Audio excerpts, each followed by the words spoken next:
Some calls don't come from strangers. Some don't come from the dead. And some come from a day that hasn't happened yet. If your phone ever rings from a number you've never seen before, don't be too quick to answer, because one day, you might hear your own voice calling from next week. People believe time only moves forward. Morning becomes afternoon. Today becomes tomorrow. That's the way the world is supposed to work. But in a forgotten town called Grimvil Ridge, surrounded by endless pine forests and abandoned grain fields, people stopped trusting time a long time ago. Not because of ghosts, not because of curses, because sometimes tomorrow called first. That's where 28-year-old Mason Vaylor lived. Mason repaired communication towers for a living, dropped calls, dead antennas, storm damage. If something affected a phone signal, Mason could usually explain it. He trusted facts, not ghost stories, not conspiracy theories, and definitely not fate. Until one rainy Thursday evening, a cold storm rolled over the forest while Mason finished repairing an old relay tower miles outside town. The road home was empty. The fog was so thick his headlights barely reached the next curve. Then, his phone rang. Unknown number. Yeah, right, Mason muttered. Another scam. He ignored it. 5 seconds later, it rang again. Same number, same silence. He sighed. Fine. The second he answered, his blood turned cold. Mason. It was his own voice. Not someone pretending. Not AI. Not a recording. His exact voice. Only older. Exhausted. Terrified.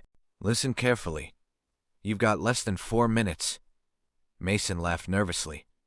Nice prank? The bridge ahead collapses. Silence. Then the voice whispered, if you don't stop the truck, you never make it home. The call ended. Mason stared at the screen. No caller ID. No number. Nothing. He almost drove on anyway. Almost. But hearing his own terrified voice left a knot in his stomach. He pulled onto the shoulder.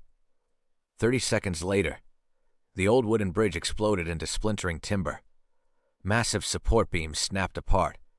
The entire center collapsed into the river below. Mason couldn't breathe. His phone vibrated again. Unknown number. I told you. Click. The next morning, Mason tried everything. His phone carrier found no record of the call. No incoming number. No signal log. Nothing. It was as if the call had never existed. He blamed exhaustion. Maybe stress. Maybe he imagined it. Until Friday evening. The phone rang again. Don't eat at Bramble Jack's tonight. What? The coffee. It's poisoned. The line disconnected. Mason rolled his eyes. Still, he skipped the diner. The following morning, every local news report talked about an industrial cleaning chemical accidentally mixing into the coffee machine.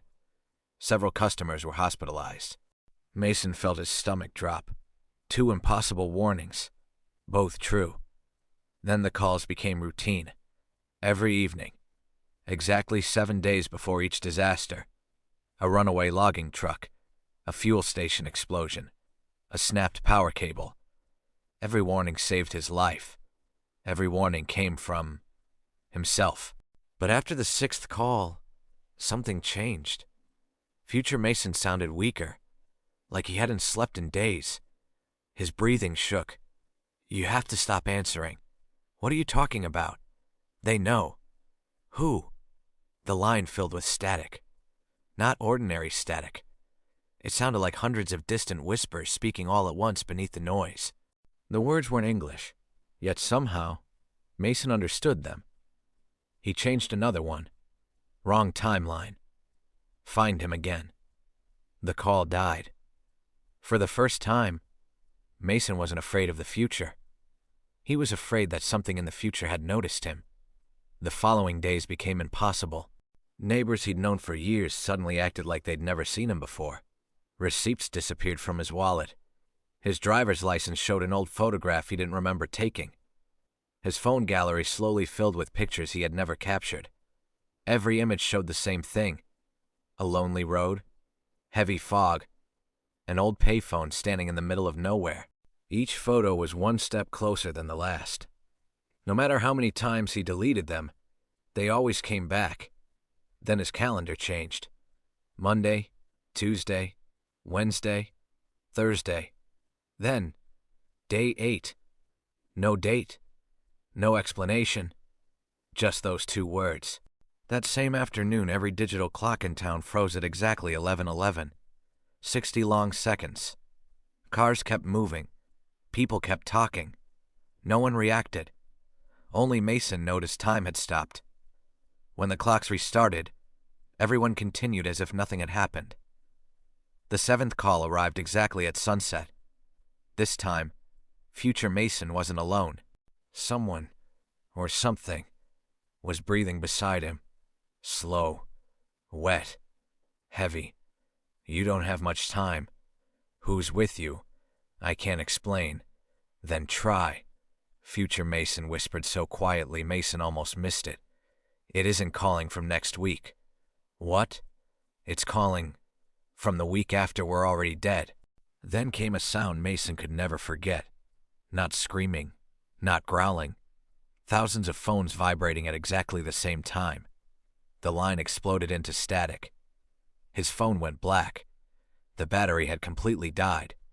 Yet, it kept ringing. That night, sleep never came. Every reflective surface showed movement just behind him. Store windows, car mirrors, dark television screens. Whenever he turned around, nothing. One evening, while driving past an abandoned gas station, every pump display suddenly flickered on. Each digital screen showed the same live image. Mason, standing exactly where he was, only older, covered in dirt, holding a ringing phone. He slammed on the brakes. The screens instantly went dark. When he checked the security cameras mounted above the pumps, every camera had turned toward him. At the exact same moment, the next call came through a phone with no battery. Mason answered anyway, only breathing. Then future Mason whispered, I finally saw them. Saw who? The ones behind the calls. Mason felt every hair on his arm stand up. They aren't ghosts.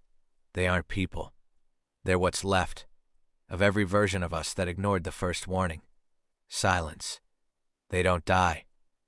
They just keep answering. Mason struggled to breathe. Can I stop this? A long pause. Then future Mason quietly answered, No. Another pause. You only replace me. The line disconnected. 7 days passed. No more calls. No whispers. No frozen clocks. The strange photographs disappeared. Neighbors remembered his name again. For the first time in weeks, life felt normal. Mason convinced himself it was over. Exactly 1 week later, his phone rang. Unknown number. The caller ID displayed only 2 words. Next week. He answered without speaking. A frightened young woman whispered through the speaker, I don't know who you are, but your number is the only one my phone will call. Behind her, thousands of phones rang together. Then Mason heard something that made his heart stop. His own voice. Not through the speaker. Not beside him. Far away, standing with her. Calm. Tired. Warning her to listen carefully. Mason looked down at his phone. The call had already ended, but the timer kept counting upward. 001, 002, 003. It never stopped. His contact list suddenly refreshed. Every name, every family member, every friend, every coworker. Gone. Only one contact remained. Mason Vaylor. Next week. Without touching the screen, the phone began dialing. Somewhere, a phone started ringing, and someone who had never heard his name reached out to answer.